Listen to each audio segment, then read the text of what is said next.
Tout au long de notre histoire, une créature plus que tout autre a hanté notre imagination. Sur Terre et dans les airs, le dragon a laissé son empreinte sur le folklore de nos ancêtres. Mais qu'en serait-il si ces histoires fantastiques étaient plus que des mythes? Qu'en serait-il si les légendes disaient vrai?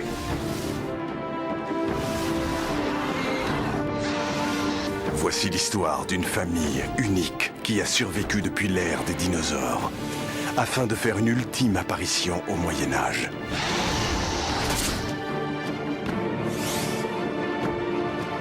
Voici une exploration scientifique d'une espèce remarquable. Voici l'histoire naturelle d'une des créatures les plus extraordinaires qui ait jamais existé. Dragon.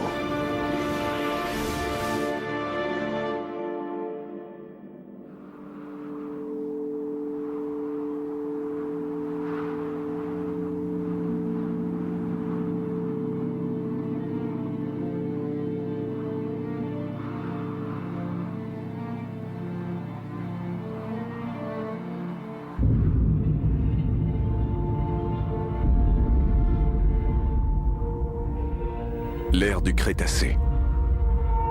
À cette période, le monde était dominé par le plus redoutable prédateur qui ait jamais marché sur la surface de la Terre. Le Tyrannosaurus Rex. Le T-Rex a été contraint de quitter son terrain de chasse habituel pour s'aventurer sur cette terre isolée. Quelque chose a fait intrusion sur son territoire, et la nourriture s'est faite rare. Il n'a pas mangé depuis des jours.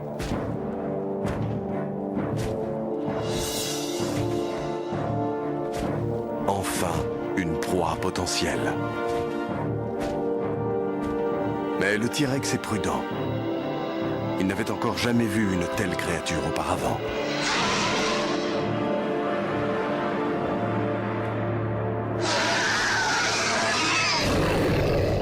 La faim le pousse à agir.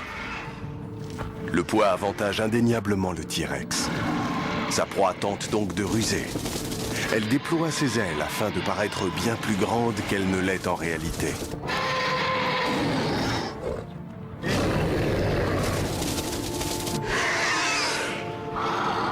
Mais le T-Rex n'est pas dupe. La créature emploie alors une tactique différente.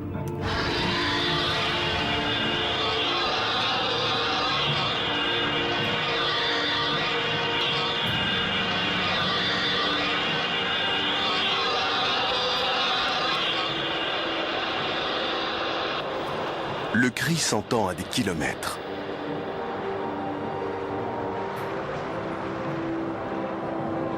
Pour les oreilles sensibles du prédateur, ce son est une souffrance intolérable. Mais le T-Rex n'est toujours pas découragé. Et aux alentours, il est impossible de se cacher. Mais c'est le T-Rex et non sa proie qui est mortellement à découvert. Ils ne sont pas seuls.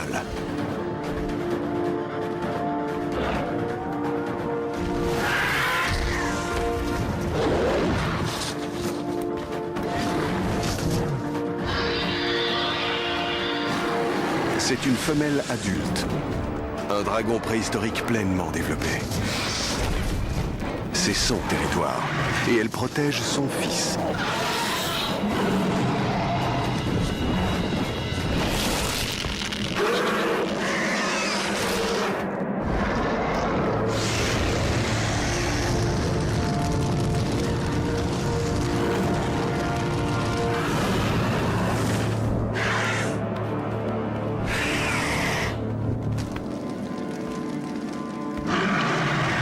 Le tyrannosaure ne passera pas la nuit. Mais la mère aussi est grièvement blessée. Avec une aile cassée, elle n'est plus en mesure de chasser pour se nourrir, elle ou sa progéniture.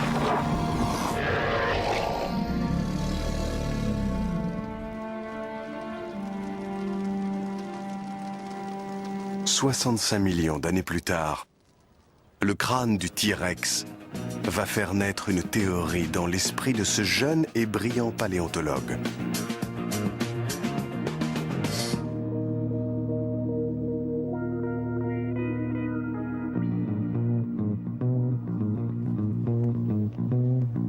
Ceci est un des 3 seuls crânes de T-Rex parfaitement intacts que l'on ait jamais découvert. Tout avait commencé 5 ans auparavant, après ma découverte d'un T-Rex complet dans le Montana. Ça avait fait du bruit. Dr. Jack Tanner, paléontologue, devenu célèbre du jour au lendemain. Mais ensuite, j'ai tout gâché. J'ai sous-entendu l'existence d'une créature improbable.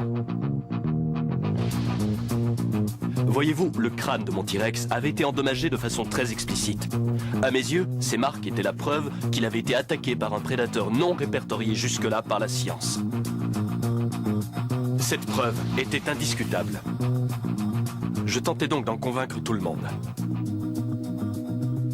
La nature de ces 3 marques nous suggère que ce crâne a été enfoncé par 3 objets extrêmement pointus, en arc de cercle. Il s'agit d'une forme de cerf. Mais je ne pense pas que ce soit ces blessures qui aient tué le tyrannosaure. Le coup fatal a été porté ici. Vous voyez ? Il y a un important dépôt symétrique de carbone de part et d'autre de notre crâne. Ce sont des traces de brûlure pertinentes et très précises. Peut-être que mon obsession infantile avait égaré mon jugement. Voyez-vous, enfant, j'étais passionné par les dragons. Les dragons des hautes mers, les dragons volants du Groenland, les dragons cracheurs de feu d'Europe. Et voilà la chose qui me frappa. Ces mythes se retrouvaient aux 4 coins du monde, n'est-ce pas ? Au sein de cultures qui ne s'étaient jamais côtoyées. Or, des Andes jusqu'à l'Himalaya, on colportait des histoires de dragons. Comment ? Voici la plus fine déduction d'un enfant, parce que ces histoires étaient vraies.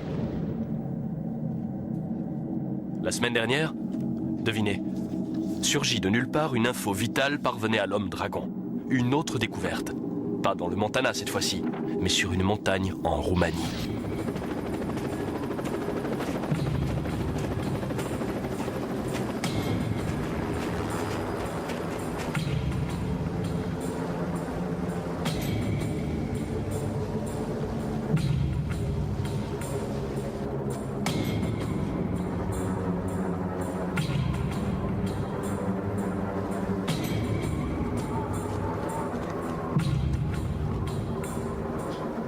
Les skieurs hors piste étaient tombés dans un entrelac de grottes de glace. Et ils avaient fait une découverte horrible.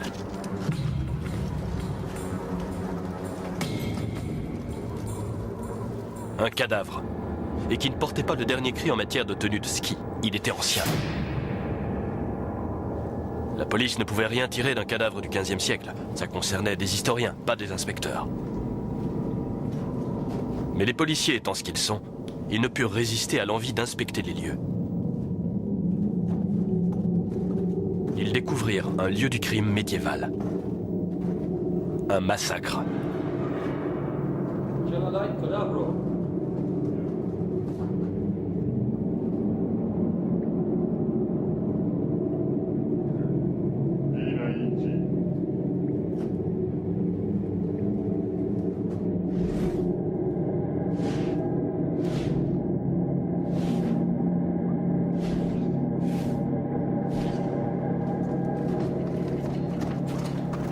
Ils s'enfoncèrent encore plus dans la grotte et le regrettèrent rapidement.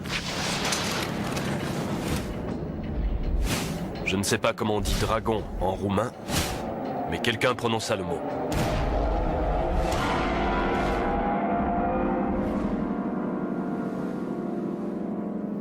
Les Roumains contactèrent donc le musée, à Londres. C'est un canular ou quoi? Le musée était des plus réticents. Il avait une réputation internationale à soutenir. La chose arriva à mes oreilles, et je me dis que j'étais l'homme de la situation. N'ayant pas de réputation, je n'avais donc rien à perdre.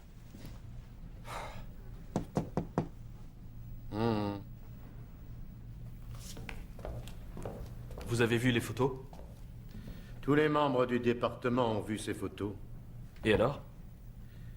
Ma foi, les autorités roumaines ont officiellement sollicité l'aide du musée, lequel doit le plus discrètement possible statuer sur la découverte qui les a mis dans tous leurs états. Ils ignoraient de quoi il s'agit et nous aussi. Pourrais-je y aller? Comme représentant du musée.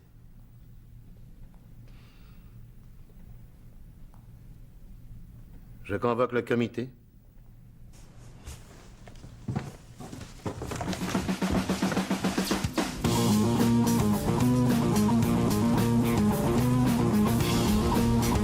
Et me voilà, en compagnie de 2 jeunes membres prometteurs de notre immense maison qui me considèrent comme un hurluberlu patenté. Nos ordres sont stricts. Si la chose est de quelque intérêt, la rapatrier à Londres. Si c'est un canular, présenter ses excuses et rentrer. Si l'affaire s'ébruite, je passe à la trappe. Je suis perdant dans les 2 cas. À moins...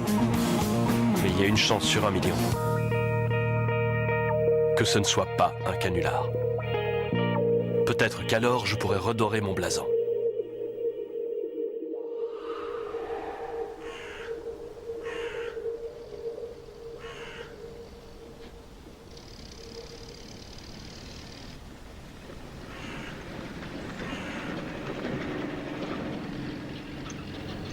Ça commençait très mal. Ils avaient tout extrait de la montagne. Qui sait quel indice ils avaient pu compromettre?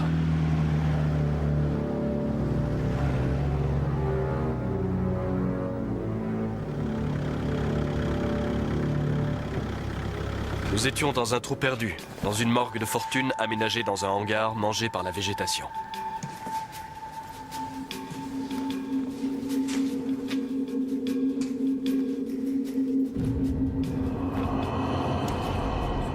La thèse officielle voulait que les corps aient été noircis par la glace. Mais je m'interroge. Demandez-moi mon avis et je vous donnerai une toute autre version. Mais je me mêle de mes affaires. Ma tâche m'attend, derrière cette bâche.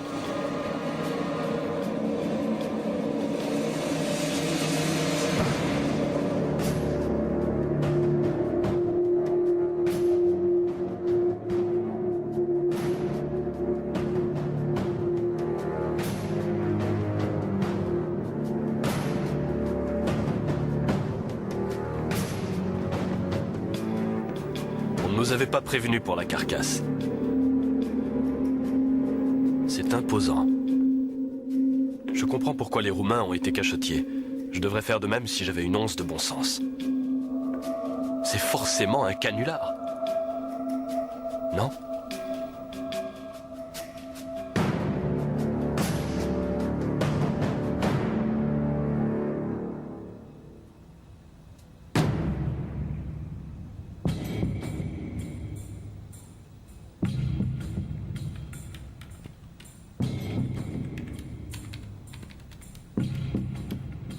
Entrons dans le vif du sujet. Il est minuit 5, nous sommes le 25 juin. Le docteur Tanner et son équipe sont forcés de pratiquer un examen scientifique avancé sur un animal non encore identifié. La peau est très réaliste. Trop bien conservée. Si c'est un canular, c'est le plus élaboré que j'ai jamais vu. Allez, mon trésor. Qu'est-ce que tu es? L'épiderme est écailleux. Ça a une queue. Ces 2 détails indiquent que nous sommes devant un reptile. Il a pourtant 2 membres apparents qui s'achèvent par ce qui semblerait bien être des cerfs.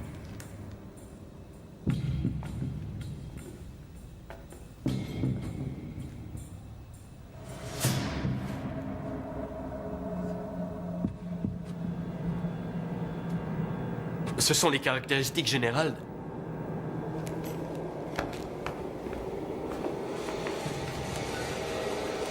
Ce sont les caractéristiques des espèces volantes.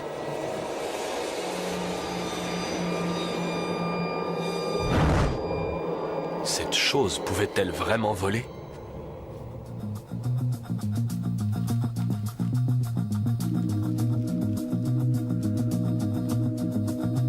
Elle est trop lourde pour ses petites ailes. elle n'aurait pas pu générer la poussée nécessaire pour soulever sa carcasse du sol. Et oui, pour voler, il faut obéir aux lois de la physique. Il y a un lien direct entre le poids, la puissance et l'envergure.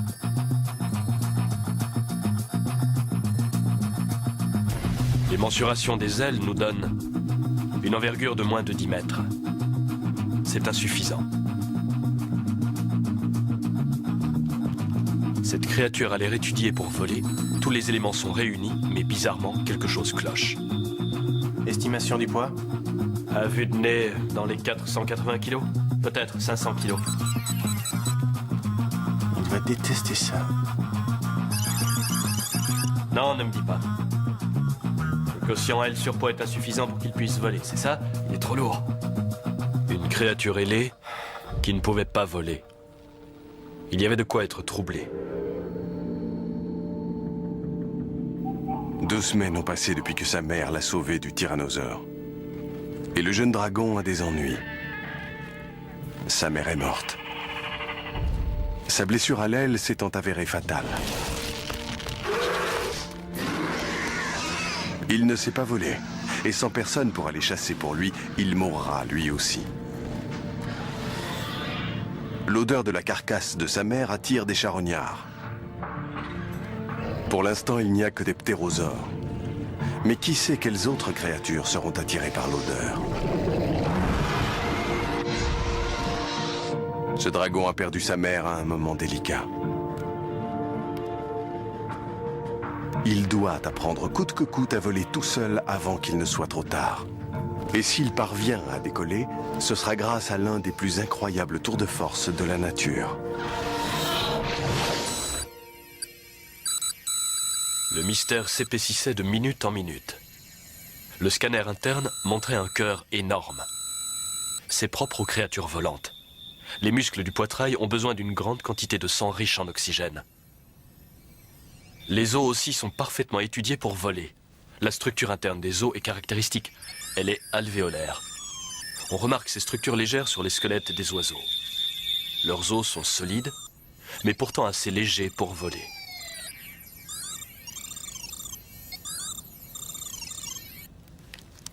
Mais tu n'en restes pas moins trop lourd pour tes ailes. Allez, quel est ton secret? Alors, bonne nouvelle? Il y a une chose inhabituelle dans la cavité thoracique. Qu'est-ce que c'est? L'image est trop floue. Pas de temps à perdre en spéculation. Je vais l'ouvrir.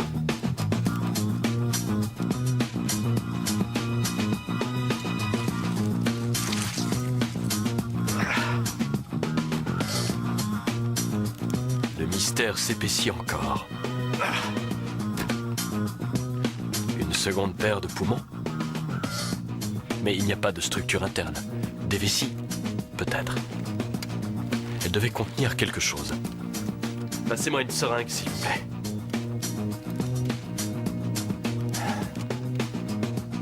Merci.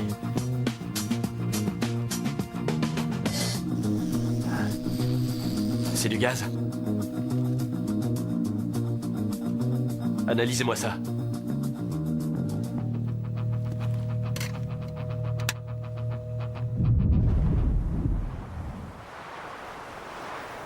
Incapable de chasser, le jeune dragon exploite la seule nourriture qu'il ait à disposition. La viande de sa mère le conservera en vie quelques jours. Mais s'il ne peut voler, il ne peut chasser. Son avenir paraît compromis. Pourtant, même dans la mort, sa mère peut encore l'aider. Dans leurs entrailles, toutes les créatures recèlent des bactéries qui les aident à assimiler la nourriture. Et ce faisant, elles libèrent des gaz. Mais les bactéries internes du dragon sont uniques et le gaz qu'elles produisent est particulier. Il est canalisé vers 2 poches de stockage, les vessies sustentatoires des dragons.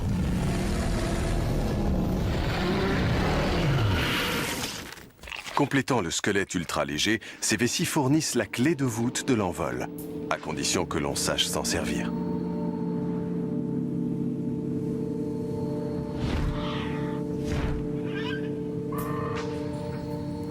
Ce jeune dragon va devoir apprendre vite. Le remugle de sa mère en décomposition a attiré la plus dangereuse des créatures imaginables. Un vieux mâle dragon. Ses cornes cassées et ses striures ternes trahissent un dragon sur la fin de sa vie. Et c'est une mauvaise nouvelle pour notre jeune. Passant leur temps à lutter pour leur territoire, la plupart des mâles ne vivent jamais très vieux. Mais ce dragon est toujours debout.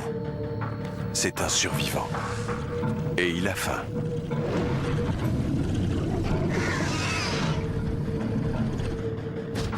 Le jeune sent qu'étant donné que celui-ci a le choix, il préfère la chair fraîche.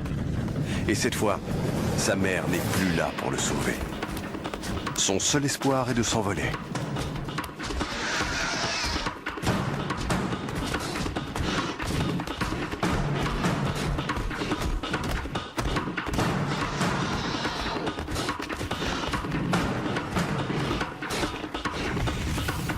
Alors, composition du gaz, principalement de l'hydrogène. De l'hydrogène? Ce gaz est 14 fois moins dense que l'air. Il est inodore et il est incolore. Si on met de l'hydrogène dans un ballon, qu'est-ce qui se passe? Il s'envole, n'est-ce pas? Le jeune dragon se dirige vers les arbres. Là, le vieux mâle ne pourra pas voler.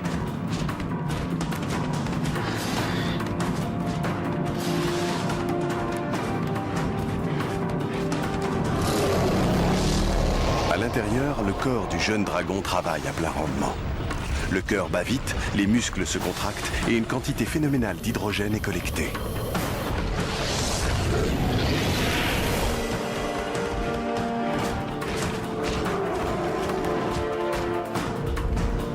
Alors, selon vous, une fois gonflé à bloc, quelle serait en mètres cubes la capacité de cette vessie? Dans les 15 mètres cubes.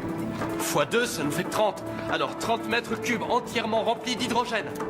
Ça nous donne quoi en termes de sustentation? On n'y est pas tout à fait, mais c'est possible.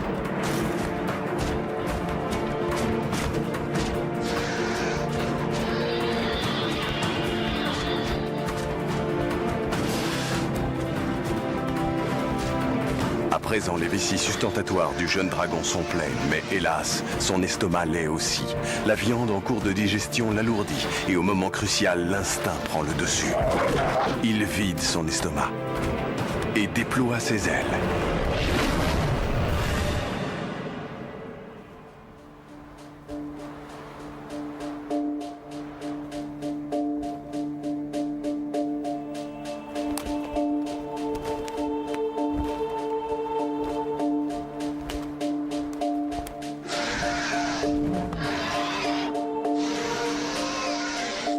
Épuisé, le vieux mâle abandonne la poursuite. Notre jeune dragon a découvert ses ailes. Juste à temps. Et pour la première fois de sa vie.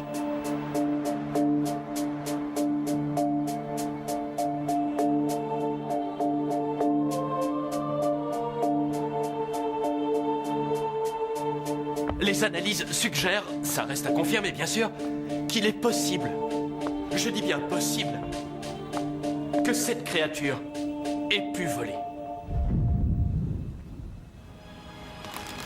Ce n'est pas un canular. Cette chose est réelle. C'est un gigantesque lézard volant. Est-ce présomptueux d'espérer que tu aies pu aussi cracher du feu? Si ça présente un intérêt, rapatriez-le au musée. C'était ça le plan. Ça représente un intérêt certain, mais voyons ce qu'on peut découvrir d'autre avant de s'en aller. Très bien. Il est temps de mettre la tête dans la gueule du monstre.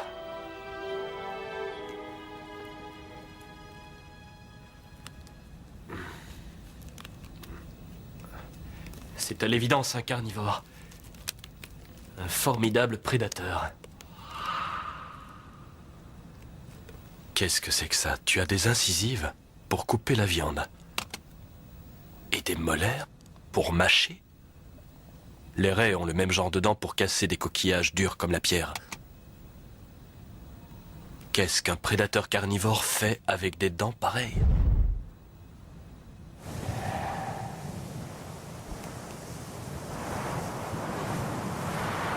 Plusieurs années ont passé.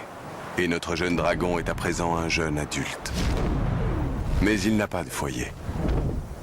Sans territoire, il n'aura jamais de nourriture régulièrement. Et il ne pourra jamais s'accoupler.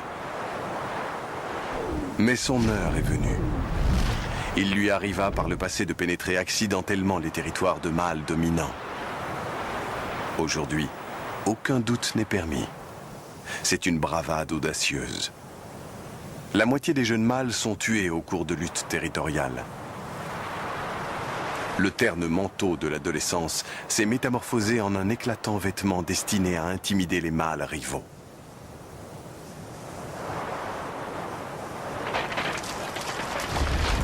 Mais avant de se faire connaître, il emmagasine les rares et précieux minéraux que l'on trouve au cœur de tous les territoires dragons. Il se prépare pour un combat titanesque. Et ces pierres seront ses atouts maîtres.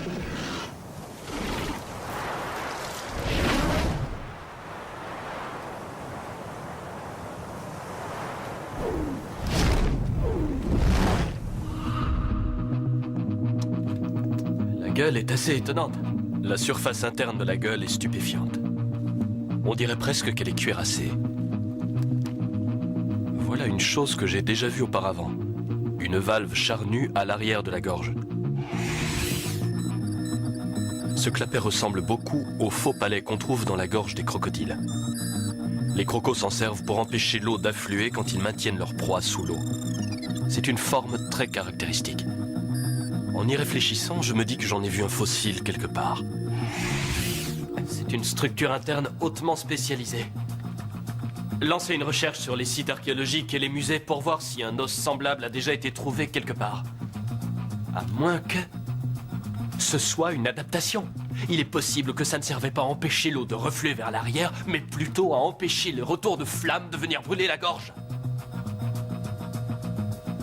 Ça a l'air tellement stupide dès qu'on le dit à haute voix. Aucune trace n'indique que du feu ne soit jamais sorti de la bouche de cette créature. Pas de résidus de nourriture carbonisée, aucune trace de calcination, nulle part. C'est comme si tous les outils se trouvaient là et qu'ils ne les avaient pas utilisés. Peut-être qu'il ne crachait pas de feu du tout.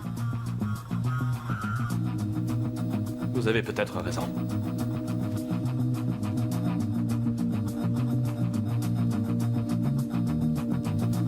Faisons marche arrière. La nature ne se laisse pas entraver par notre manque d'imagination. Réfléchissez. L'univers naturel regorge de créatures bizarres, munies d'armes pour le moins extraordinaires. Des langues en guise de lance. Formes et couleurs douées de mimétisme. Même des lassos. Mais une créature crachant du feu. Et pourtant, voici le scarabée bombardier. Quand cette bête est en colère, elle projette un liquide à une température de plus de 90 degrés. Comment s'y prend-il? En pompant un liquide combustible dans une chambre à réaction où un catalyseur l'enflamme. Le produit chimique explosif n'a d'autre solution que de s'échapper en faisant boum. Est-ce ainsi que les dragons s'y prenaient?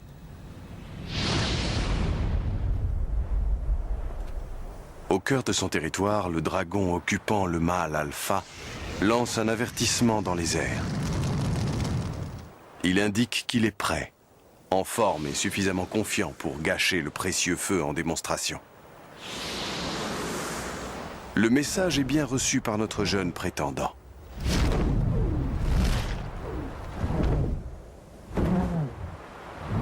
S'il veut avoir la moindre chance de remporter ce duel, il devra être au mieux de sa forme, car les risques sont énormes. Un territoire acquis n'assure pas uniquement la subsistance. Il fournit aussi une chose que tout jeune mâle nécessite s'il veut laisser sa marque sur les générations futures. Des femelles.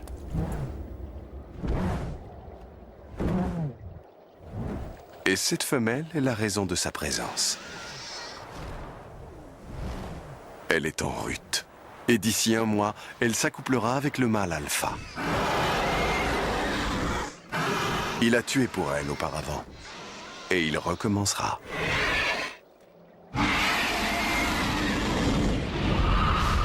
Très bien. Commençons par le début.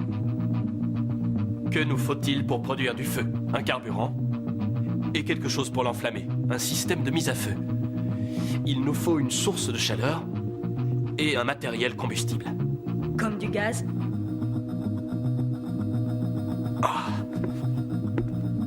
Bon, et qu'avez-vous dit qu'il y avait là-dedans?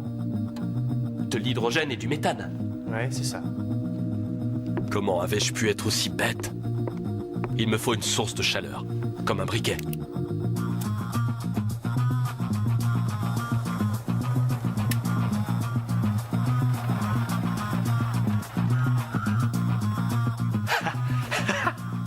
C'est de l'hydrogène et du méthane. Produits combustibles et gaz bien plus légers que l'air.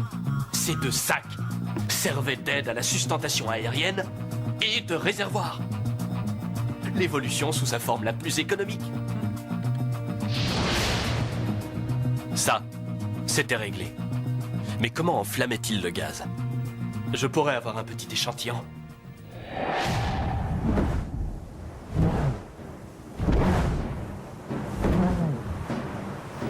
Le mâle alpha est un foudre de guerre expérimenté. Il n'a rien à prouver et a perdu les couleurs vives qu'arborent les jeunes prétendants.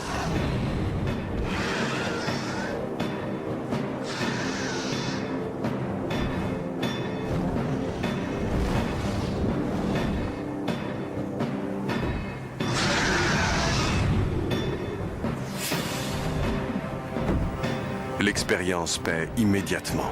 Le mâle alpha touche le jeune dragon avec sa première salve.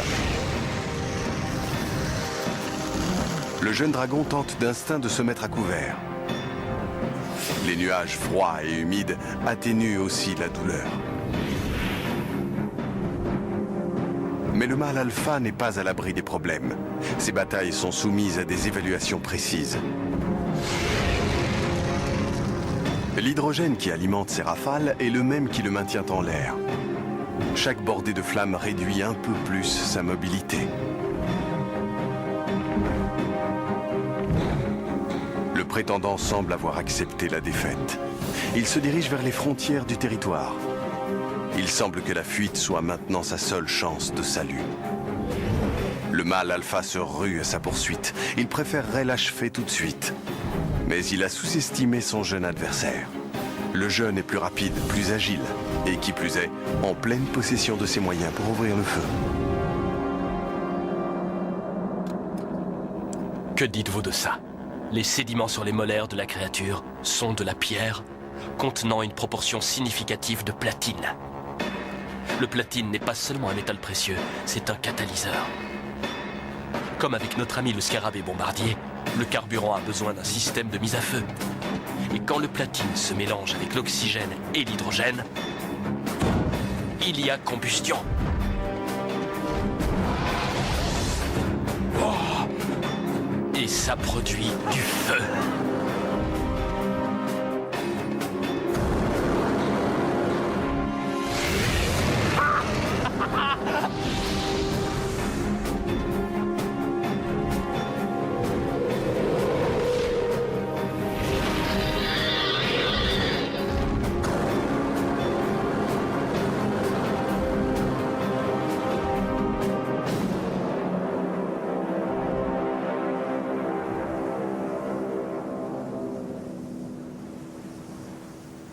Notre jeune prétendant a triomphé. La femelle se prépare à accepter son nouveau suzerain dragon. Toute sa vie durant, il avait combattu les éléments. Et enfin, il avait gagné. Ma théorie s'avérait être fondée. Et tu en étais la preuve. Tu pouvais voler et tu pouvais cracher du feu. Il y a 65 millions d'années, un de tes ancêtres a tué mon tyrannosaure. Mais comment ton ancêtre a-t-il survécu alors que les dinosaures se sont éteints? L'histoire naturelle de notre planète m'indique que c'est tout bonnement impossible. Il y a 65 millions d'années, au zénith de l'ère des dragons, une chape s'abattit impitoyablement sur le Crétacé.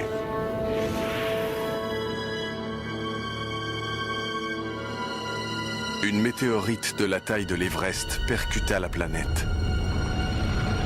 Connue sous le nom de crise KT, Crétacé-Tertiaire, elle balaya quasiment toute vie de la surface de la Terre.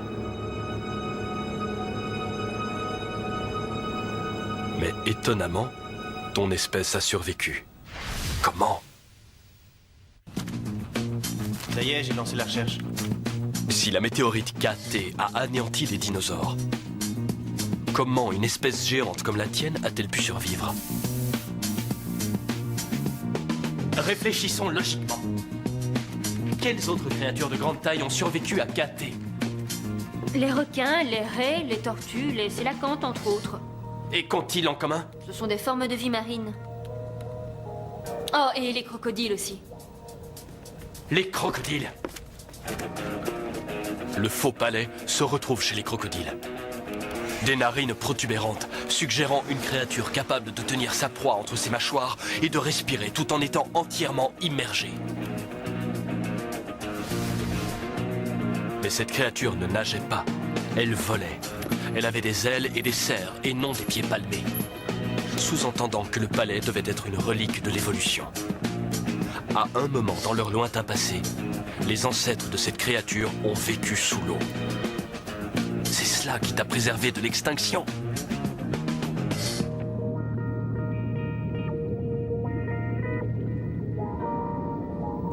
L'eau fournit effectivement aux dragons un moyen d'échapper à l'un des incidents les plus dévastateurs de l'histoire de la Terre.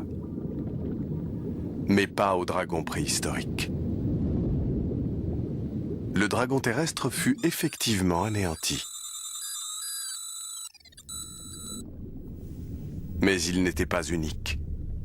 La famille des dragons comportait une autre branche. Au temps de la catastrophe KT, le dragon préhistorique avait un cousin, le dragon marin. Les deux espèces descendaient d'un ancêtre commun, mais elles suivirent deux voies évolutives distinctes. Le dragon marin vécut sous les océans, et la vie marine fut bien moins touchée par la crise KT.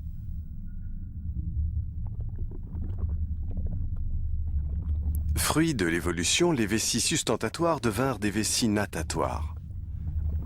Les grandes ailes se réduisirent et s'affinèrent, et leur queue devint une sorte de nageoire. Les dragons marins s'adaptèrent et prospérèrent.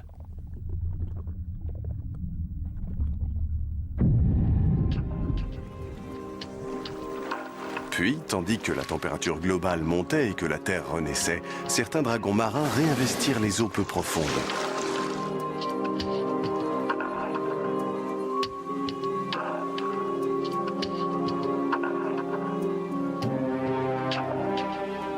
Remontant les estuaires et les rivières, ils finirent par tenter de remettre les pieds sur la terre ferme.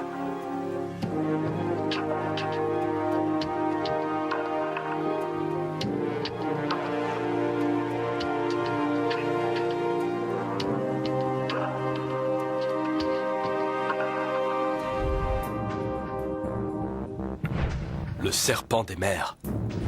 Cette légende serait-elle liée au dragon marin?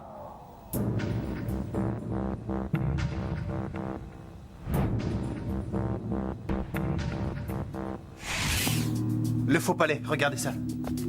On en a découvert un sur un site archéologique. C'est peut-être notre chaînon manquant. On l'a trouvé dans quel type d'environnement? Une forêt. Quelle sorte de forêt? Forêt de bambou. Je savais bien que j'avais déjà vu ce palais. C'était au cours de fouilles en Chine. Je pensais que c'était issu d'une branche disparue de sauriens. La vérité était nettement plus enthousiasmante. Les dragons marins étaient revenus sur la terre ferme et avaient évolué en de nouvelles espèces, dont au moins l'une d'elles en Asie. Habitant des forêts, à quoi pouvaient-ils ressembler?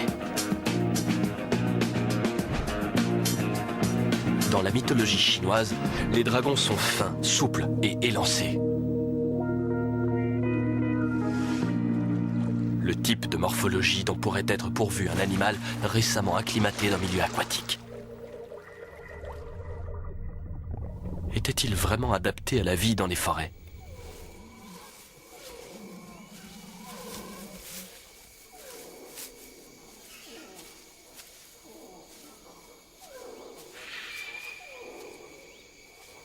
Les dragons qui s'établirent à nouveau sur la Terre découvrirent que le monde préhistorique avait changé.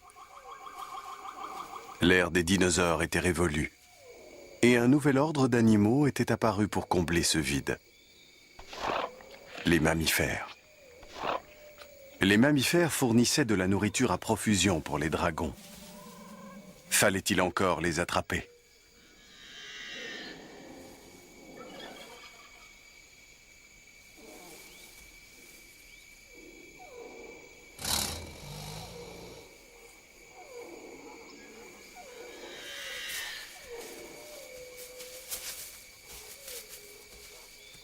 Son superbe camouflage et ses mouvements silencieux rendent ce dragon pour ainsi dire invisible au cœur de la forêt de bambous.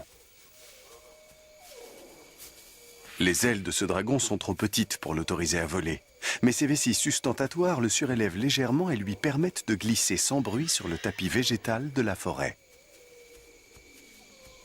Les zébrures de sa peau estompent ses contours dans la lumière tamisée.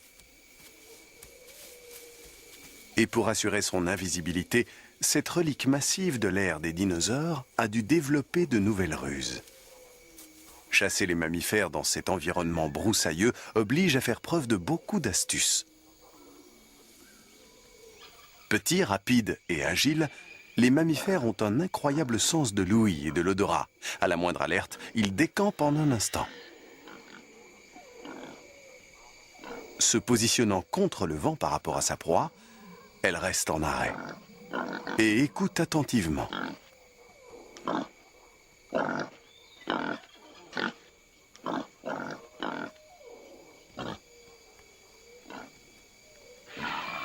Mais elle n'est pas encore prête à passer à l'attaque. Pas avant d'avoir révélé une arme hautement spécialisée qui lui confère un avantage sur sa proie circonspecte.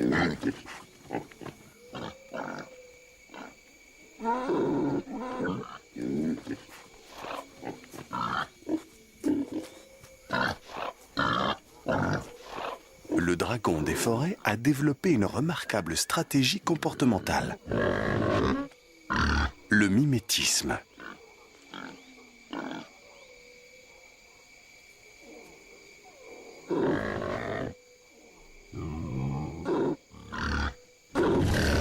En contrôlant subtilement le flux de gaz issu de ses vessies sustentatoires, il modifie sa voix et attire sa proie.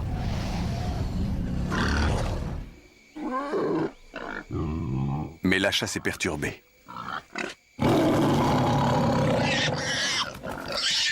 Il y a un intrus sur son territoire. Une créature qui s'immisce entre ce dragon et sa proie pour la dernière fois. Ce n'est pas uniquement l'invasion de son territoire qui l'a contrarié, ou la perte de son repas. Ce son est le fait d'une réelle menace émergente qui met en péril sa survie propre.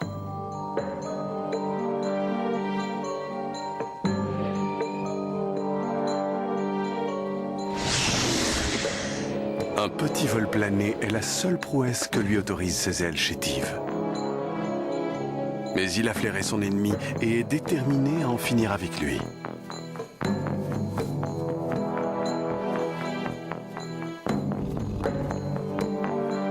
Plus petits et plus mobiles dans la forêt broussailleuse, les nouveaux prédateurs des mammifères s'avèrent être des chasseurs accomplis.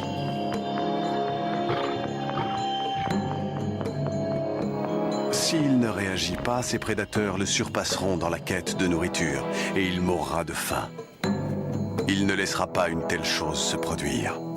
Le dragon se place à portée. Il se fond dans son environnement, invisible, mais pas inaudible.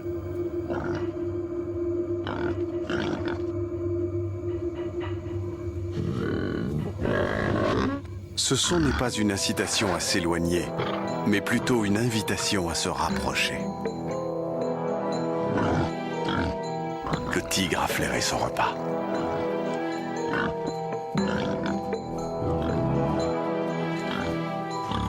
Mais c'est un chasseur prudent. Le dragon tente un subtil changement de tonalité. La proie a l'air angoissée. Peut-être est-elle blessée.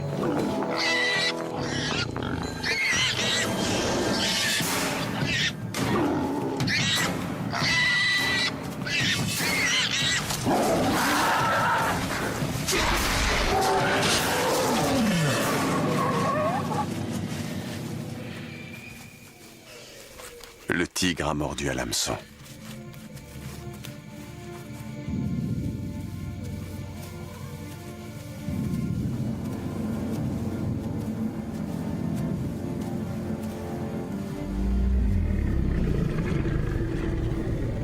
Un rival de moins, un repas de plus. Le gibier tué est traîné dans une clairière.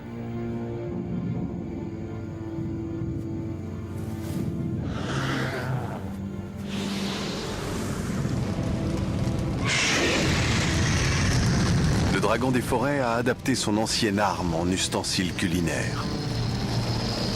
La viande grillée est bien plus facile à digérer. Mais les flammes attirent un autre mammifère. Une espèce qui s'avérera une bien plus grande menace pour sa survie.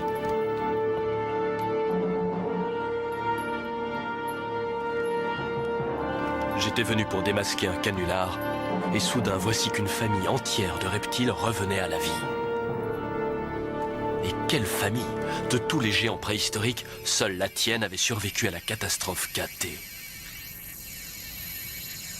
Et tu n'étais pas le seul dragon. Il semblerait qu'il existe un dragon des forêts asiatiques, ainsi qu'un dragon des mers, tout comme dans les mythes. Serait-il possible qu'il y en ait eu d'autres? Il me faut plus de temps. L'hélicoptère sera là d'une minute à l'autre et il nous reconduira en Angleterre. Et une fois cette chose arrivée au musée, je ne pourrai plus l'observer.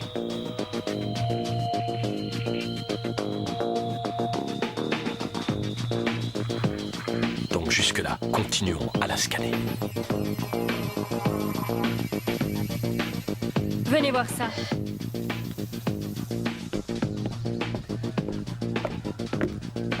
Je viens de remarquer des fragments ici. Qu'est-ce que c'est? Des côtes cassées? Non, la cage thoracique est intacte. Mais ce sont bien des fragments d'os, non? Qu'est-ce que ça peut être?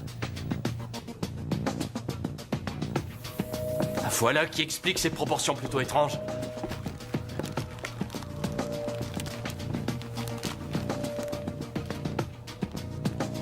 Évidemment! Le dragon a 4 jambes. Et 2 ailes. Ça fait 6 membres. Ah. Il n'a jamais existé aucun vertébré ayant 6 membres.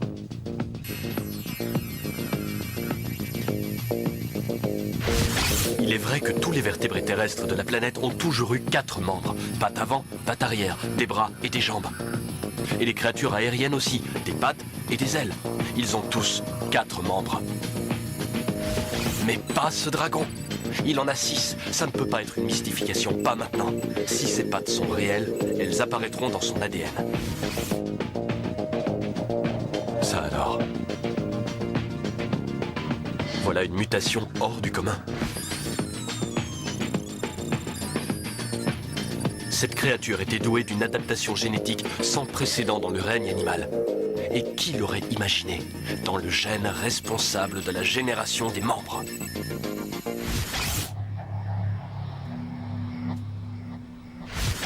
Et c'est aussi décrit dans la mythologie.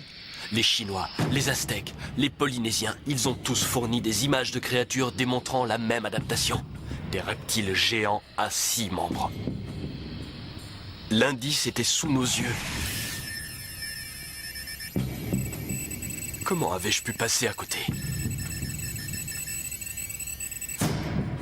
Ces dessins ne sont pas le fruit de l'imagination. Ce sont des archives. Les peuples primitifs nous disaient quelque chose que nous n'écoutions pas. Et si ces images sont authentiques, ce sont des preuves supplémentaires indiquant qu'il existait plusieurs types de dragons et qu'ils vécurent partout à la surface de la planète. Très bien, nous avons des preuves de l'existence du dragon marin, le serpent de mer des légendes, du dragon des forêts qui vivait en Asie, le dragon chinois qui orne des milliers de vases. Et toi, nous te baptiserons le dragon des montagnes. As-tu laissé ton empreinte sur le folklore européen?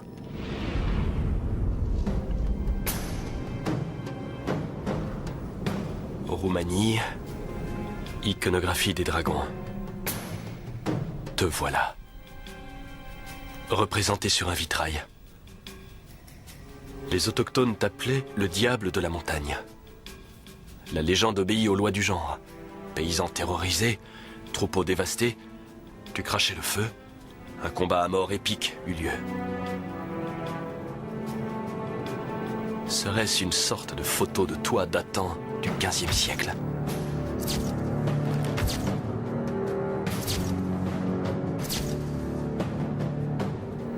Les fermiers du coin t'avaient donc baptisé le diable de la montagne. Quel genre de diable étais-tu? On arrive à la fin. Ils vont emporter le corps dans quelques minutes et je n'y aurai plus accès. Une dernière vérification. Aurais-je raté un détail? Qu'est-ce qu'il y a dans le cœur? Quelque chose y est enfoncé. Dans le ventricule droit, il y a un objet. Ce n'est pas de la matière organique.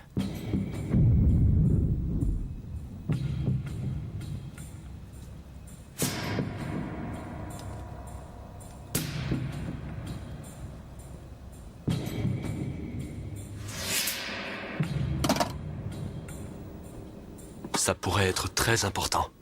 La preuve indiscutable que les dragons et les hommes étaient en guerre.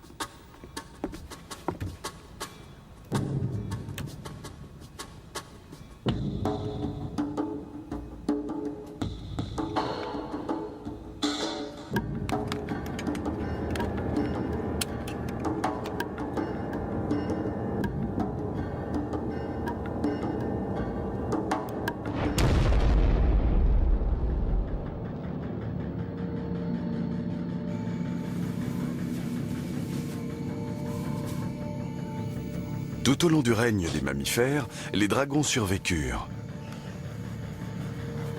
Mais leur existence était précaire. Le feu était l'atout qui leur permettait de mener la compétition.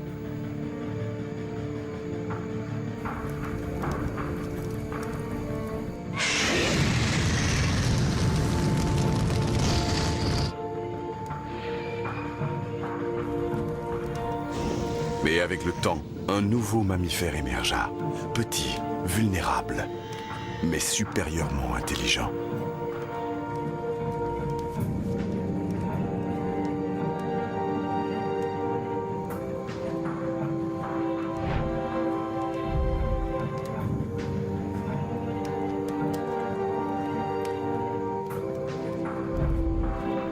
Physiquement, l'homme n'était pas de taille à faire face au dragon. Mais il reconnut et intégra le potentiel du feu.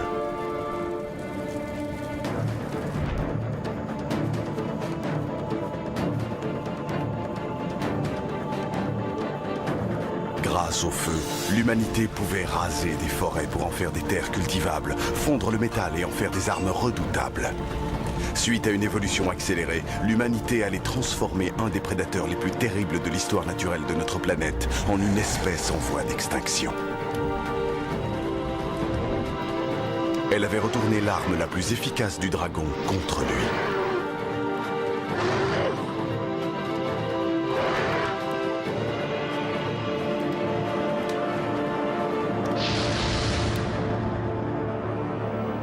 Les récits de ces batailles épiques furent relatés dans tous les folklores du monde. Pour culminer ici, en Roumanie. Une histoire sombre se transmettant de génération en génération. L'histoire d'un démon au sommet de la montagne et de chevaliers qui s'aventurèrent dans la brume pour ne plus jamais reparaître. Jusqu'à aujourd'hui.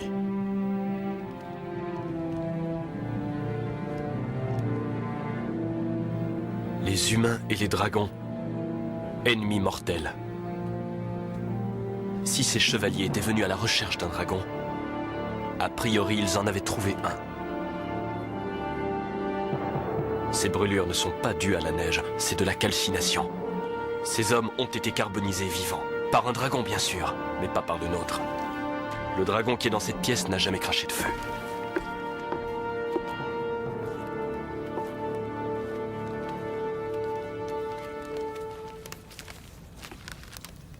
Il nous restait des tests à faire. Ça y est, on a fini. Regardez. Regardez! Du carbone. J'ai découvert ça sur un des cadavres à côté. Ces corps ont été brûlés au 3e degré.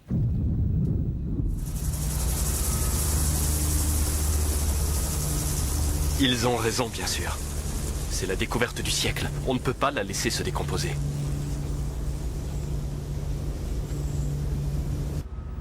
La montagne m'appelle. Qu'est-ce que ces hommes ont découvert là-haut? Ils sont prêts, ça y est.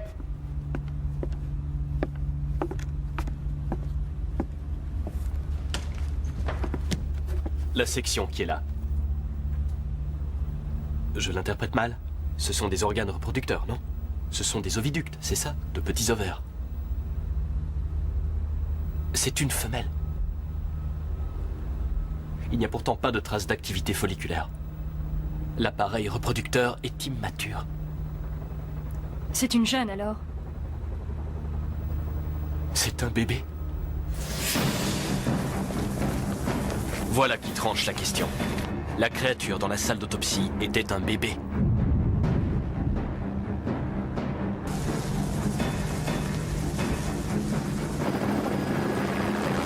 La grotte n'avait pas été le théâtre d'un massacre au hasard. C'était un nid.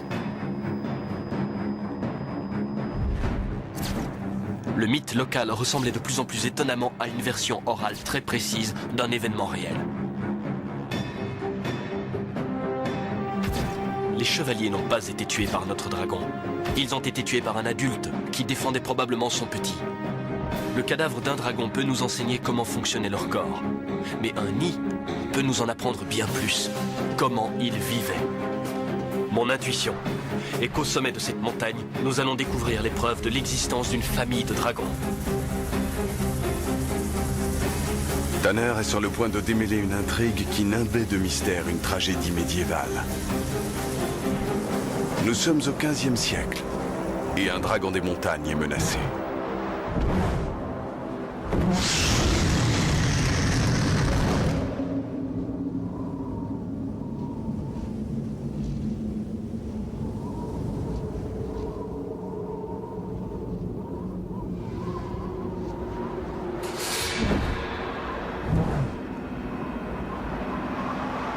Les ancêtres lointains de ce dragon des montagnes femelles se nourrissaient des troupeaux sauvages qui parcouraient les vastes plaines d'Asie. Mais les troupeaux furent domestiqués par l'homme. Ils ne constituaient plus pour les dragons des proies légitimes, c'était du bétail. Ainsi, les dragons qui se repaissaient dans ces plaines furent repoussés vers les régions reculées de l'Europe. Et dans ces régions isolées, les troupeaux sauvages sont rares.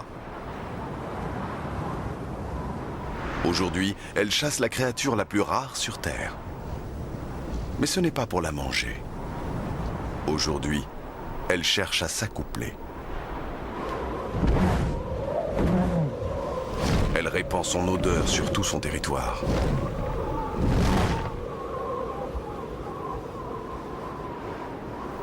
Les grands vents emportent ses phéromones au sud.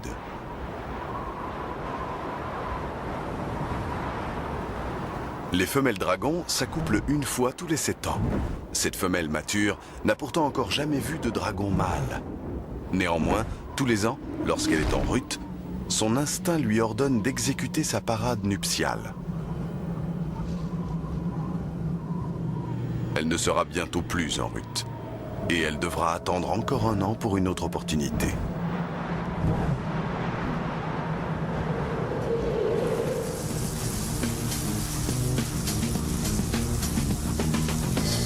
Encore un changement de plan. On a aperçu quelque chose d'intéressant à 250 mètres de la grotte.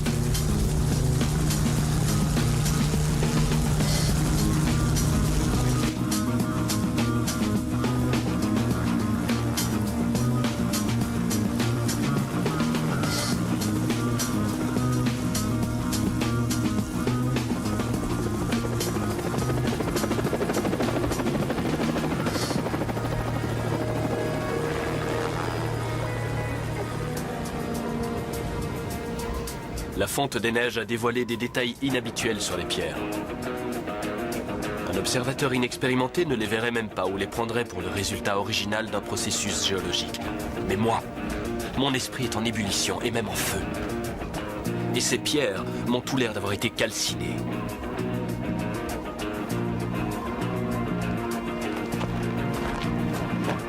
Non, on n'a pas besoin d'échantillons. Je voudrais que vous suiviez ces axes pour repérer d'autres traces de brûlure.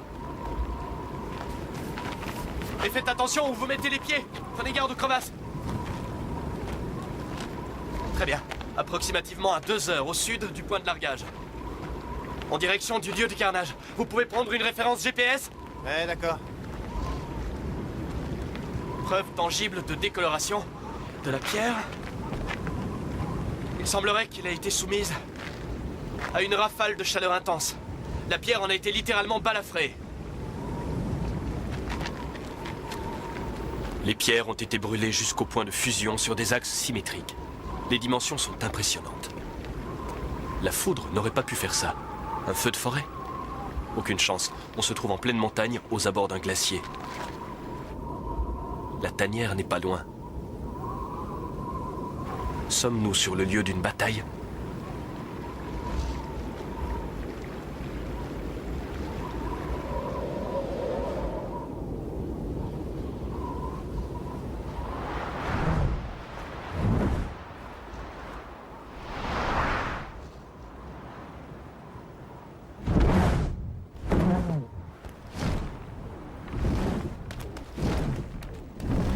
La femelle regagne son antre.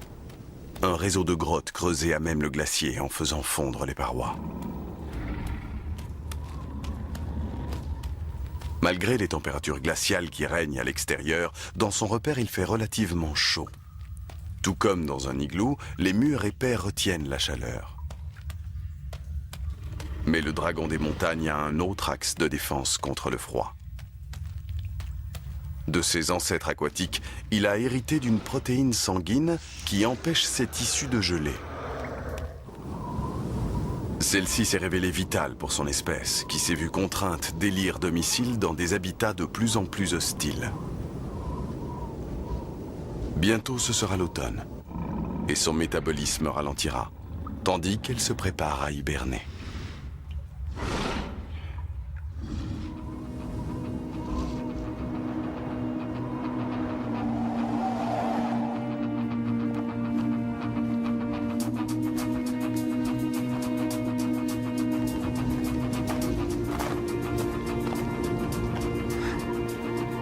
On y est.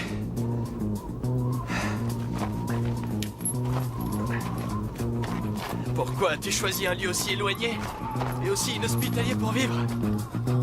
Venez!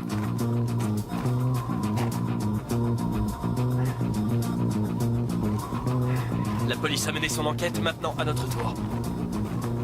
Mettez en place une cartographie ultrasonique et une grille numérique de toutes les surfaces. On doit définir clairement à quoi pouvait ressembler cet endroit il y a 600 ans. D'accord. Vous pouvez procéder à une fouille minutieuse des parois et du sol, relever les détails qui échapperaient à un œil profane et qui nous aideraient à définir la nature de la créature. Je m'en occupe.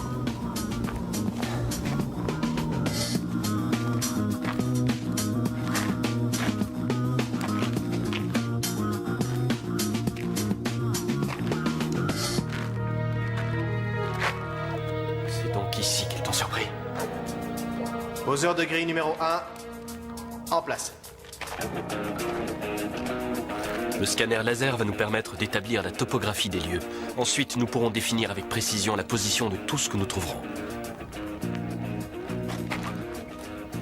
On a déjà une cartographie? J'ai grillagé presque toute la grotte, mais c'est un vrai labyrinthe.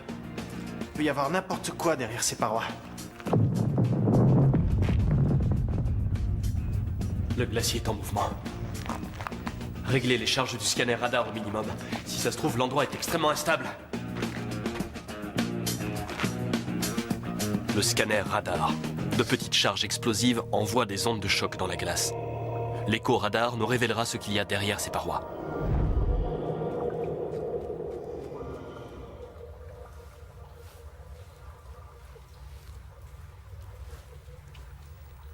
Qu'est-ce que c'est? Je ne suis pas certaine. Je sais ce que c'est. Une bouse de dragon. C'est de la matière organique, à mon avis. Elle est superbement conservée. Beau travail. Emballons-la.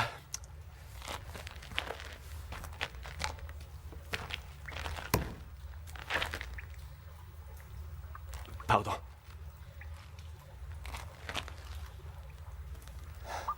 Il y a des traces d'éclats d'ossements. Regardez, on dirait des noyaux de fruits. Des noyaux de dattes. Le palmier dattier n'était pas courant dans les Carpates, même il y a 600 ans. Il est possible qu'elle se soit égarée, mais il est plus probable que ce soit les excréments d'un autre dragon. La question suivante est donc... Pourquoi aurait-il couvert d'aussi importantes distances en traversant les continents et les climats? Qu'est-ce qui a bien pu le faire venir jusque dans les Carpates? L'auteur de cette bouse avait pris son dernier repas dans un endroit bien plus chaud. Quelque part en cours de route.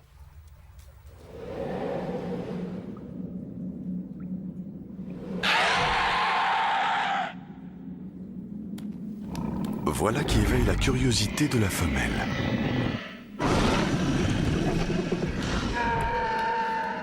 C'est un son qu'elle n'a jamais entendu auparavant.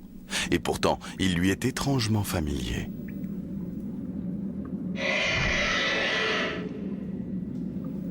Elle veut en avoir le cœur net. C'est plus fort qu'elle.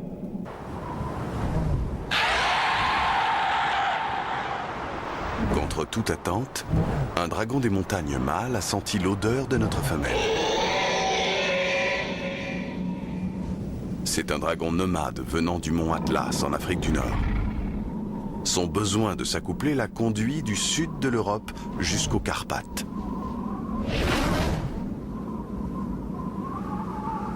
Maintenant qu'il l'a trouvé, l'instinct prend le dessus. Et les voici qui font ce que firent ceux de leur espèce durant des milliers d'années.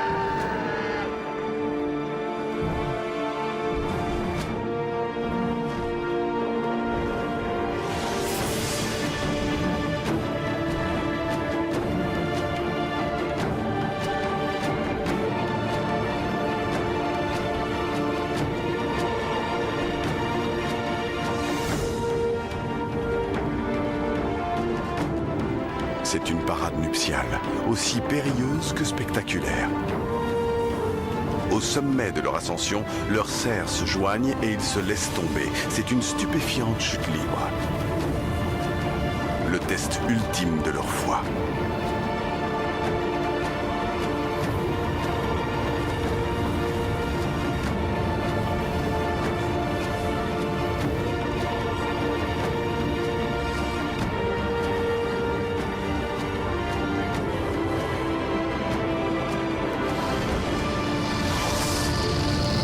Les traces de brûlures sur les pierres font office de témoignage muet d'un accouplement de dragons spectaculaire et réussi. Et une espèce en voie d'extinction fonde ses espoirs en une nouvelle génération.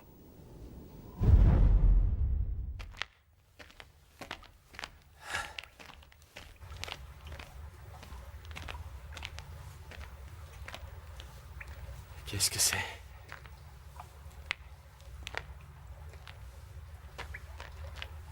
La première équipe d'investigation devait être bien trop occupée, puisque ceci lui a échappé.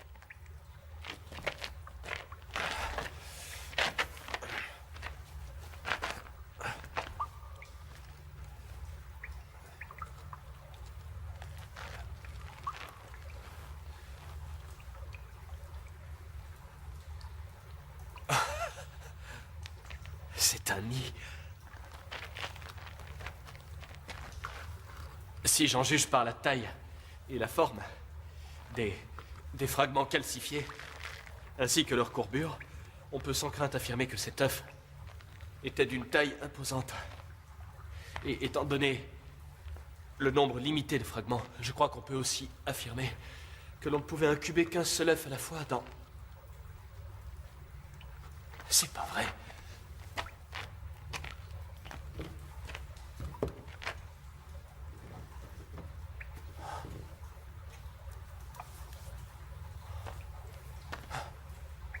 Deux œufs dans le même panier. Mais un seul a fini par éclore.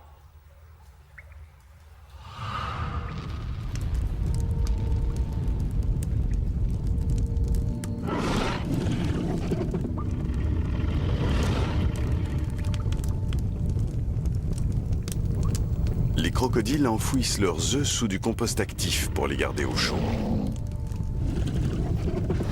Les dragons ont une approche bien plus directe.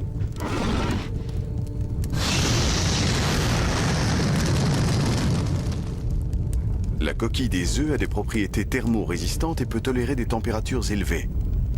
En fait, sans cette chaleur fulgurante, les dragons à naître se trouvant à l'intérieur mourraient de froid.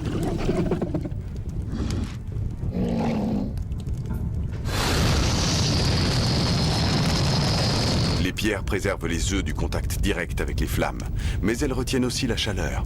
En la relâchant progressivement sur un laps de temps assez long, elles maintiennent ainsi la température stable dans le nid.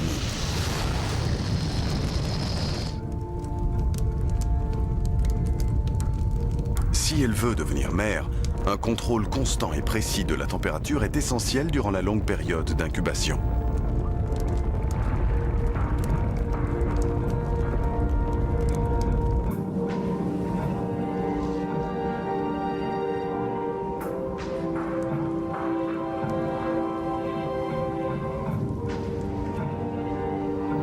Son compagnon revient de la chasse. Il revient les mains vides. Encore une fois.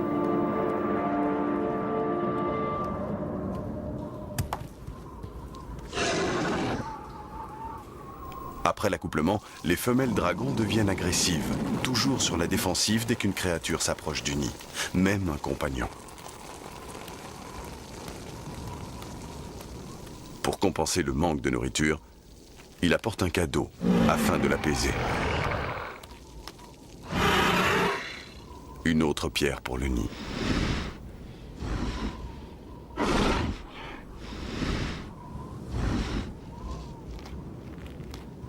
Le mâle est maintenant autorisé à entrer dans la grotte. La femelle va aller chasser à son tour.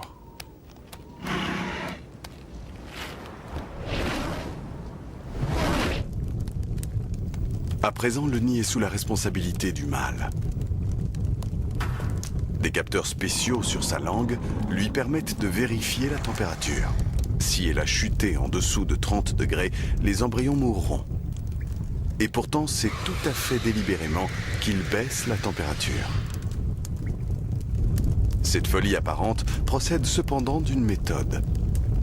Comme chez les crocodiles, la température dans le nid déterminera le sexe de la progéniture. Les températures basses encouragent le développement des femelles. Les mâles, même ses fils, seront en compétition pour le territoire, la nourriture et les femelles reproductrices. Des femelles lui conviennent mieux. En temps normal, cette stratégie égocentrique est judicieuse. Mais au sein d'une espèce en voie d'extinction, un déséquilibre des sexes pourrait s'avérer fatal. Si un malheur lui arrivait, ce petit groupe serait condamné.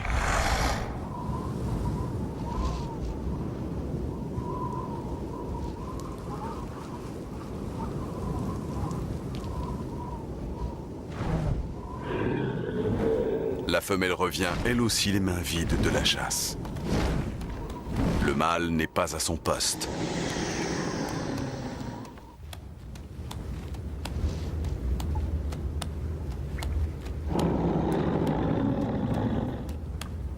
Une chose très grave s'est produite. Le mâle a laissé la température de l'incubateur descendre dangereusement.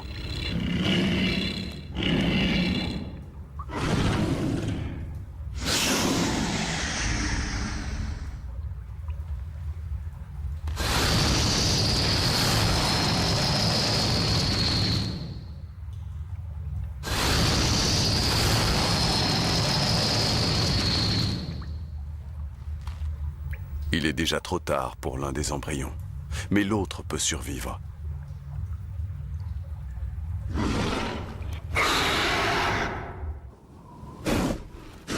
Le mâle sent le danger et préfère s'enfuir.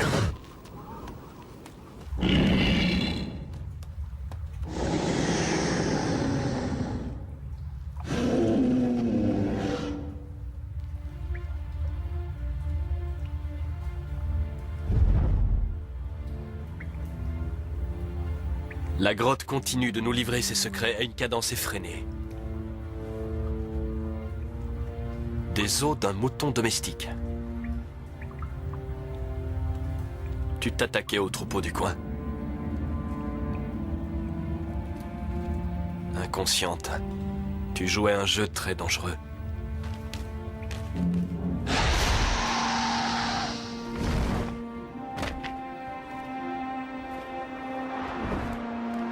La femelle s'est attaquée à un troupeau pour se nourrir.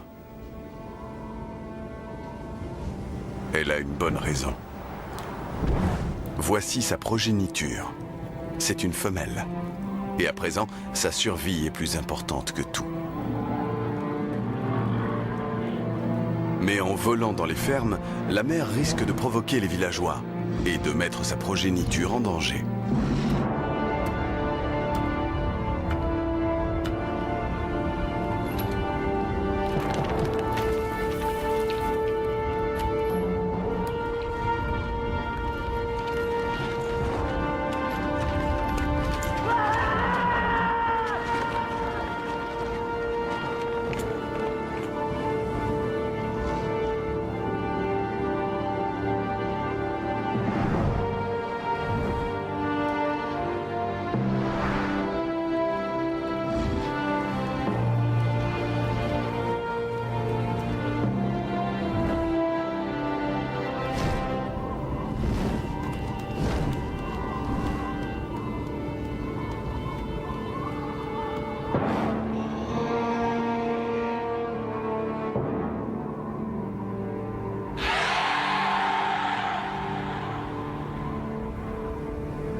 Inconsciente que sa tête est mise à prix, la femelle dragon continue à former sa fille pour l'avenir. Elle lui transmet le secret du feu.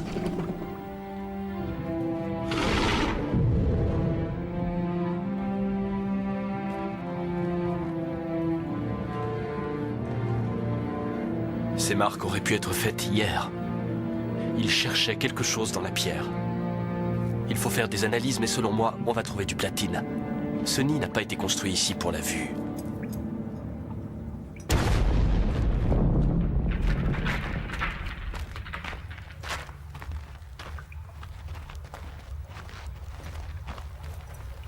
Ça y est, j'ai les résultats. Ouais, regardez, il y a une salle là derrière. Il y a une seconde salle derrière nous, là. Et une troisième devant nous, juste là. Ça fait 3 salles, mais on a le temps d'en explorer qu'une seule, alors qu'est-ce qu'on fait? Je n'en ai aucune idée. Une minute. Qu'est-ce que c'est? Il y a quelque chose sur la pierre.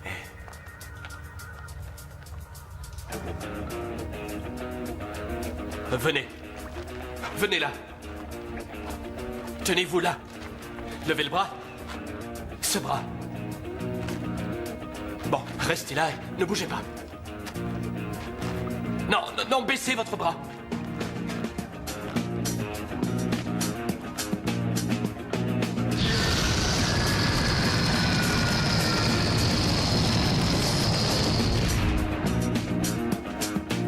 Celui ou celle qui a fait ces traces sur la pierre venait de derrière cette paroi. Préparez les VMT.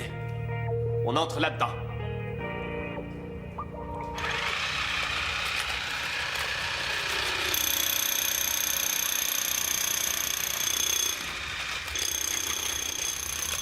Le VMT, véhicule miniaturisé télécommandé. Le nec plus ultra de l'arsenal du paléontologue moderne. Cette petite caméra peut se faufiler dans les passages les plus étroits et nous renvoyer des images.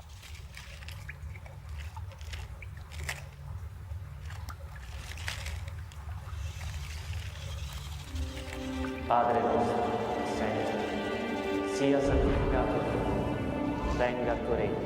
Sia fatta la tua volontà, come in cielo e così in terra. Dacci oggi il nostro pane quotidiano.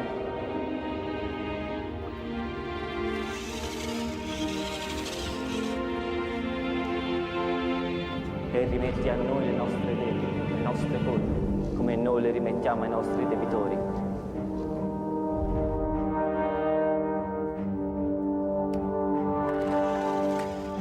E non ci indurre in tentazione, ma liberaci dal male. Amen.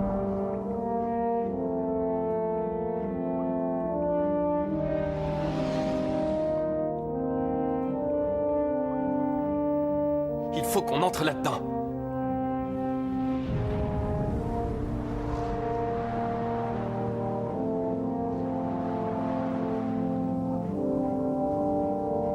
Après s'être nourris, la mère et la fille se chauffent à la chaleur du soleil. Leurs ailes captent la chaleur comme des panneaux solaires.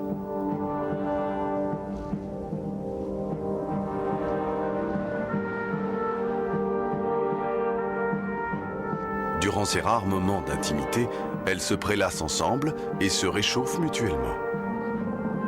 Bientôt, la mère devra retourner chasser et sa fille restera sans surveillance.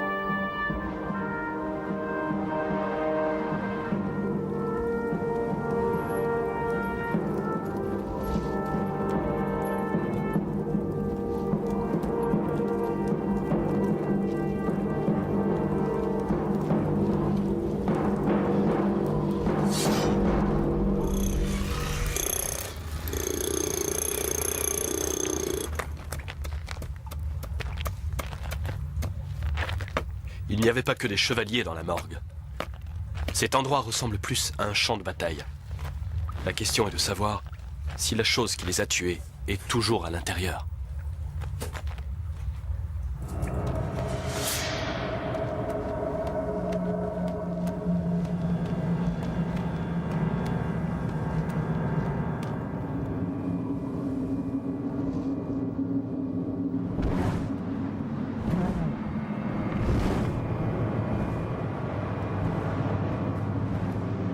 L'été tirant à sa fin, elle cherche par tous les moyens à s'engraisser ainsi que son bébé avant d'entrer en hibernation.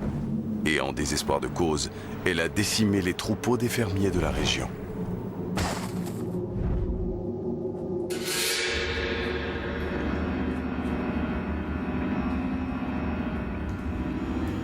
Il y a 2 camps de plus dans cette salle. Je ne vois aucune trace de brûlure sur cela.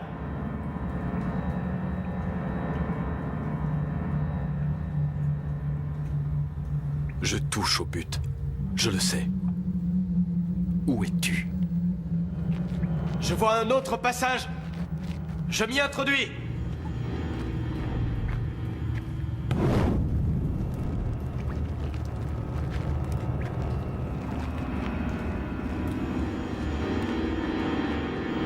Jadis, les hommes et les dragons vivaient côte à côte. Les dragons étaient respectés. On leur vouait même un culte. Aujourd'hui, ils sont traqués comme la vermine. L'homme a chassé les dragons vers ces lieux désolés. À présent, même ici, ils ne sont plus en sécurité.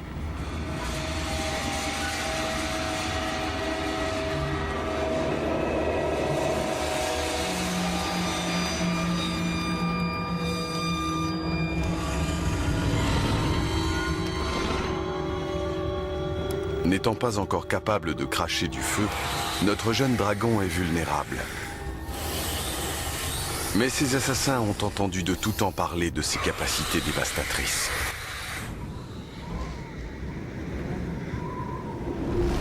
Se méfiant du diable cracheur de feu, ils restent prudents. Ils finissent par comprendre que ce dragon ne constitue pas une menace.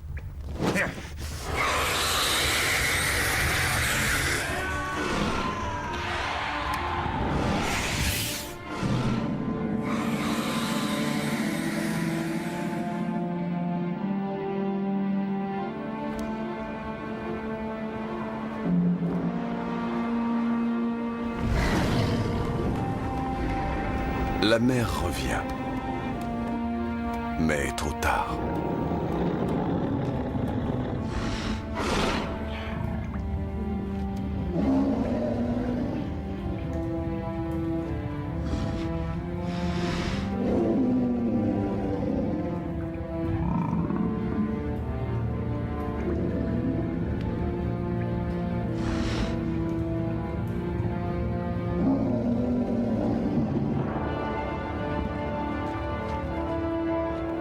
Son chagrin va devoir attendre.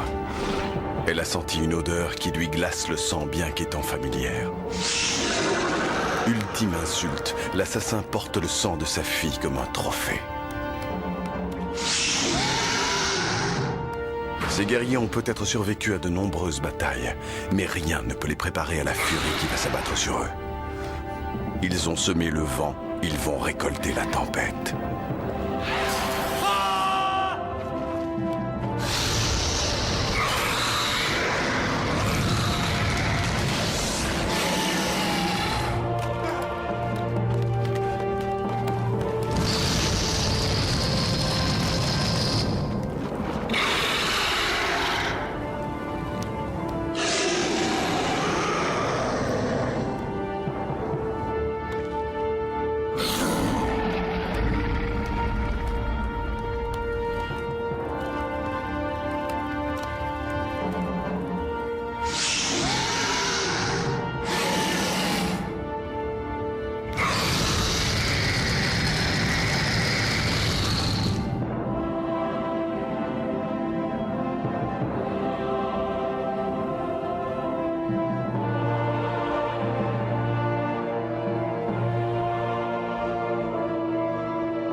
Comme tous les mammifères supérieurs, les dragons passent beaucoup d'années à élever leurs petits. Et comme ces mammifères, leur perte les attriste.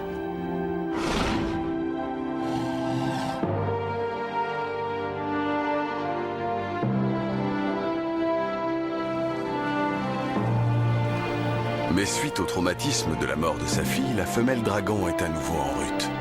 Elle est toujours accablée. Mais son corps sait que pour survivre, elle doit à nouveau s'accoupler.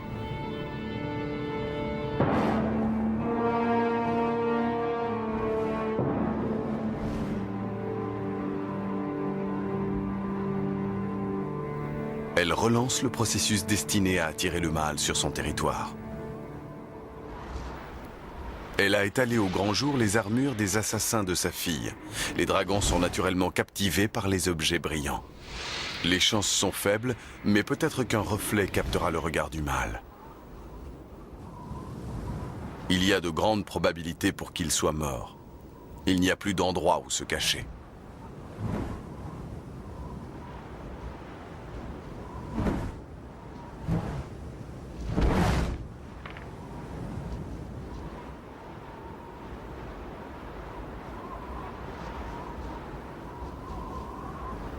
L'hiver étant là, l'hibernation s'impose.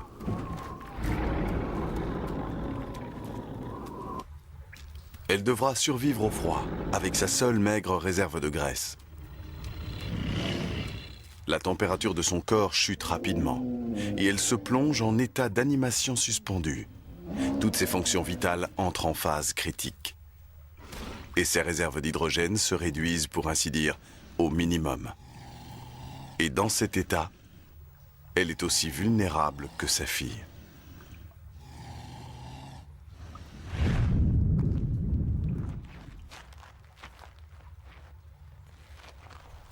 Où es-tu ?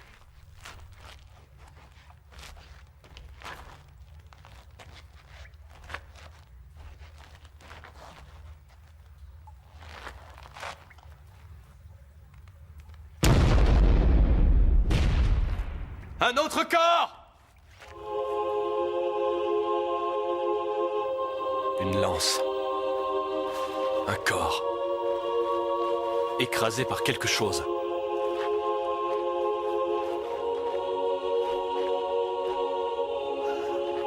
J'ai trouvé une aile! Elle est énorme!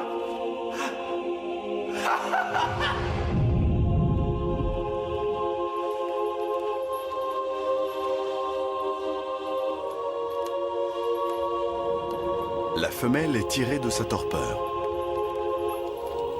Un groupe plus nombreux a escaladé la montagne jusqu'à sa tanière. Cette fois-ci, ils sont mieux préparés. Les fermiers du village ont payé ces mercenaires pour qu'ils règlent la question.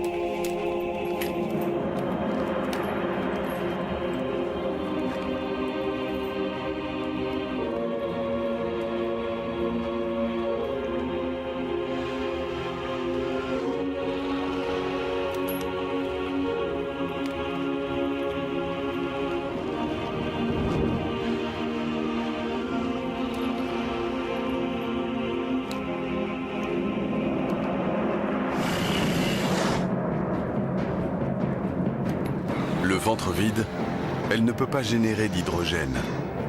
Et sans son précieux gaz, elle ne peut ni voler, ni cracher du feu.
Au fil des ans, la grotte finit par être scellée par la neige et la glace, et cette bataille sanglante fut figée dans le temps.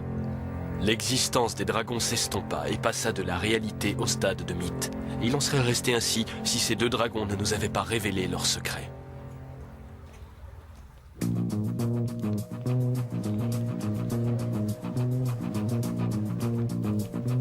Ma réputation était au plus bas en quittant le musée.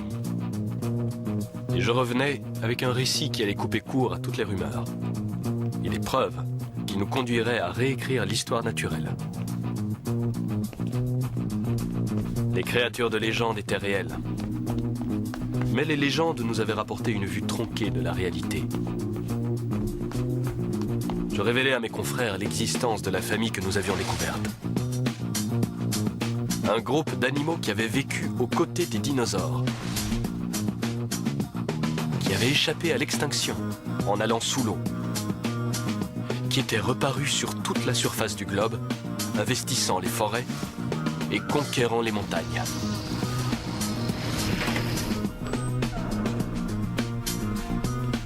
Mais il n'est pire sourd que celui qui ne veut rien entendre. Il voulait voir les preuves. Qui pouvait le leur reprocher? Par ici. Mettez vos lunettes, s'il vous plaît.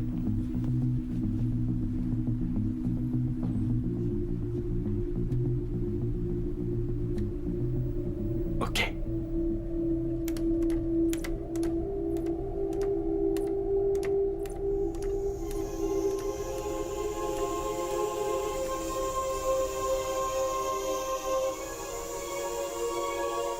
L'histoire de la vie sur notre planète avait été réécrite par une mère et sa fille, réunies.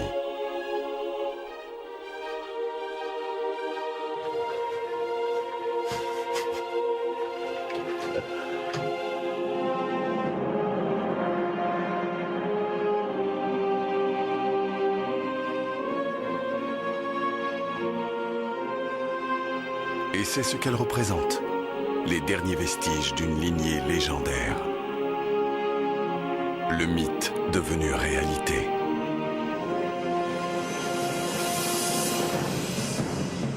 Le mythe d'un voleur de moutons. La réalité d'une mère luttant pour nourrir son petit. Le mythe d'une bête cruelle. La réalité d'une survie à tout prix.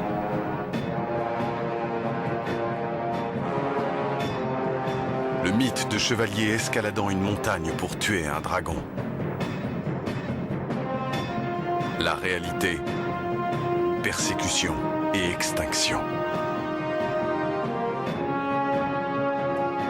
À présent, nous devons nous poser la même question au sujet de tous les dragons de la planète. Ont-ils tous existé eux aussi? Et le plus important est de savoir si ces deux spécimens étaient bien les derniers dragons.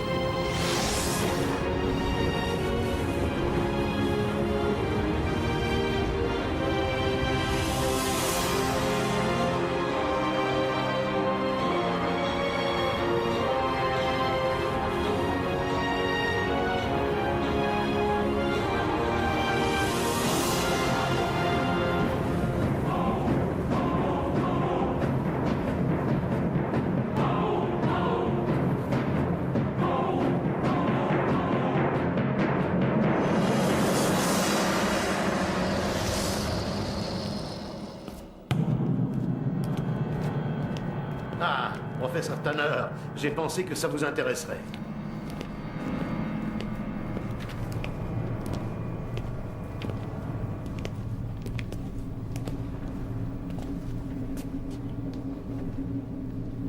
Elles ont été prises il y a 2 mois de ça.